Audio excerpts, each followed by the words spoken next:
So if you have an RV and you have a problem with your refrigerator, it could be many different things, but here's a couple of quick tips of how to troubleshoot the problem.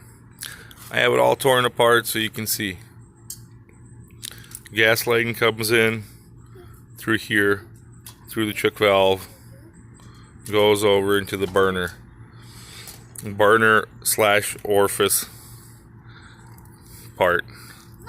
That right there, the red wire goes to the igniter. In order for the pilot to stay lit, what everybody says, it has to create a connection through the flame.